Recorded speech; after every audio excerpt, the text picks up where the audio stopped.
En este segundo vídeo vamos a explorar algunos conceptos teóricos que nos van a servir de base para entender la lógica de los equipos y los sistemas de Live Premiere de Analogway. Para ello, vamos a ir a los cursos online de Analogway y vamos a empezar a repasar varios conceptos. Y el primero de esos conceptos es el ancho de banda en vídeo. El ancho de banda en vídeo se refiere a la cantidad de datos que son necesarios para transportar una señal de vídeo. La resolución activa hace referencia a la cantidad de píxeles que son mostrados en pantalla. La resolución total, y aquí es donde voy a empezar a utilizar algunos conceptos en inglés, porque creo que la traducción al español puede dar lugar a malos entendidos o puede ser en algunos casos ambigua. Entonces, más allá de la resolución activa, hay una resolución total, es decir, hay una cantidad de píxeles extra que no son visibles, pero se utilizan para transportar información referente, por ejemplo, a la sincronía horizontal y vertical. Estos píxeles adicionales es lo que se conoce como blanking intervals.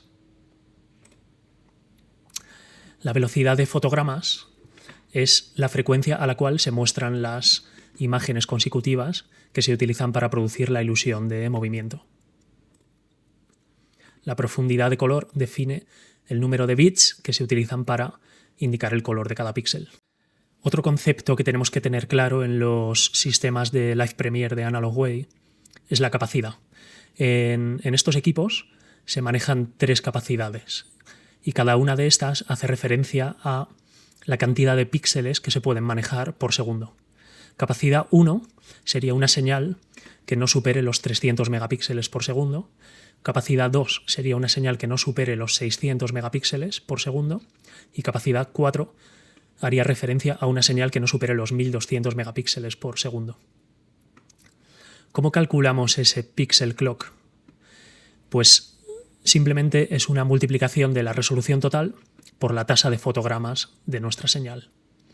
Por ejemplo, una señal Full HD a 60 Hz, para calcular el pixel clock de esta señal vamos a averiguar la resolución total, que implicaría la resolución activa más el intervalo de blanking, que hemos hablado antes de él.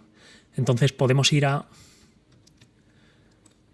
cualquier calculadora de video timings, que podemos encontrar en internet un montón, calculadoras que te dan toda la información de sincronía del vídeo en base a diferentes estándares, como son CVT, CVT con Reduced Blanking, CA, DMT, etc.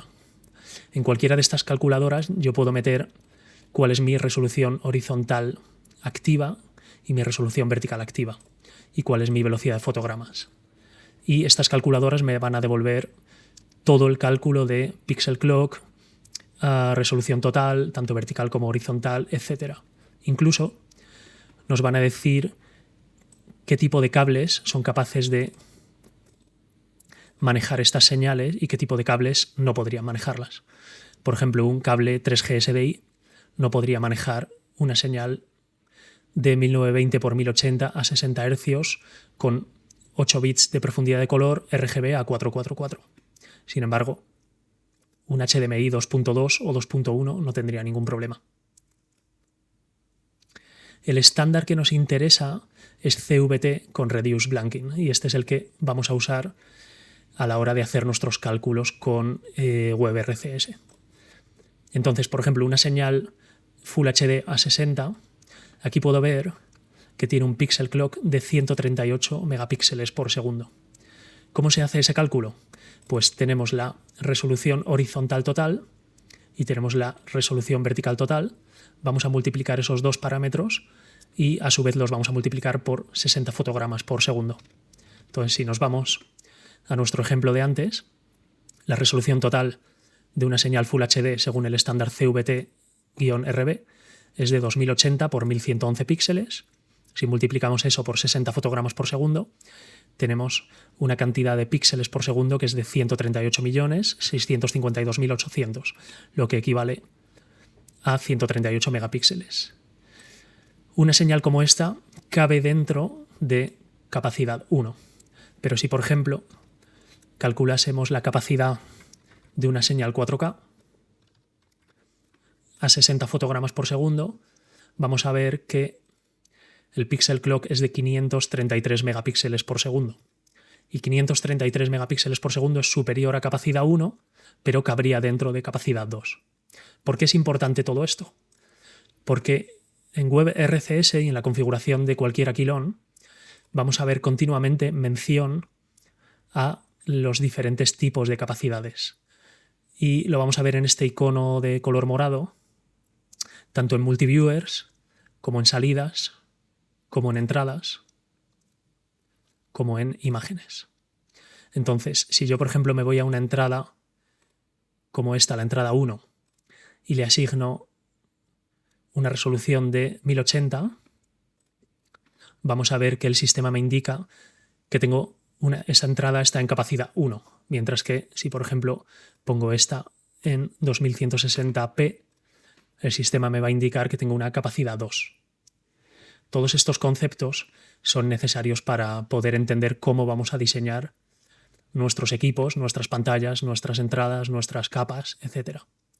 Y por último, volviendo a los cursos online de Analogway, nos vamos a ir al menú de cálculo de ancho de banda y aquí leemos que el cálculo de ancho de banda es esencial cuando diseñamos un sistema de vídeo, ¿no?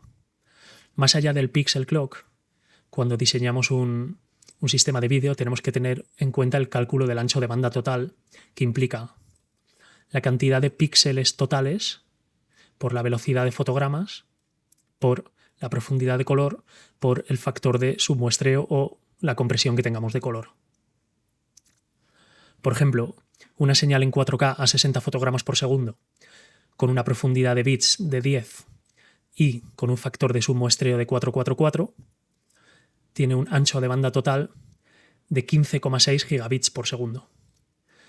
¿Para qué nos interesa saber esto? Porque nosotros tenemos que saber si nuestros cables son capaces de transportar ciertos tipos de señales, ¿no? Y cuál es el ancho de banda máximo que transporta cada uno de los cables o cada una de las entradas y salidas que tiene una máquina, por ejemplo, el RS4 de Aquilon.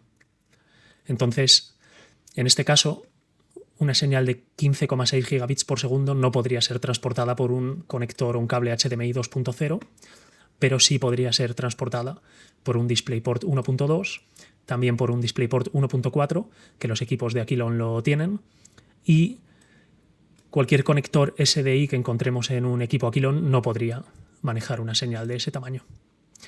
En el siguiente capítulo vamos a hablar de todos los pasos que hay que hacer en la preconfiguración de WebRCS y vamos a ir diseñando nuestro sistema.